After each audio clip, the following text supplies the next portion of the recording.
किसी मुल्क में ऐसा कानून था कि जिसको बादशाह बनाया जाता, 3 साल के बाद इसे घने जंगल में फेंक दिया जाता, फिर वो वहीं मर जाता। इसलिए इस मुल्क के लोग बादशाह बनने से बहुत डरते थे। इसी वजह से इस मुल्क के लोगों में से कोई भी बादशाह बनने को तैयार नहीं था।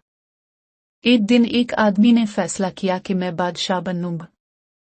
वो बादशाह बना तो इसने सिपाहियों से कहा कि जाओ घने जंगल में एक स्ट्रीट बनाओ। सिपाहियों ने सड़क बना दी। बादशाह ने लोगों से उनके मसाइल पूछे और उन्हें हल किया। पानी के लिए जगह जगह कुएं खुदवा दिए, बीमारों के लिए अस्पताल बनवाए, हर मोहल्ले में मदरसे कायम किए, जगह जगह दरख्त लगवाए, बागात बनवाए। मलिक ग़िज़ाई ज़रूरियात से मालामाल हो गया। इंसाफ के लिए हर रोज़ दरबार में हाजिर होता और फौरन फैसला कर देता। इस दौरान उसके 3 साल गुजर गए। बादशाह ने लोगों से कहा कि अब मुझे जंगल में फेंक आओ, और रियाया ने इनकार कर दिया। बादशाह ने पूछा क्यों?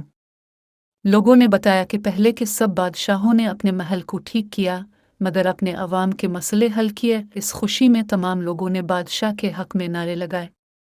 ये थी एक बादशाह की कहानी जिसने अपनी हुकूमत के 3 साल अवाम की खिदमत में गुजार दिए। वो जानता था कि इक़्तिदार आर्ज़ी है, मगर खिदमत का अजर दायमी है।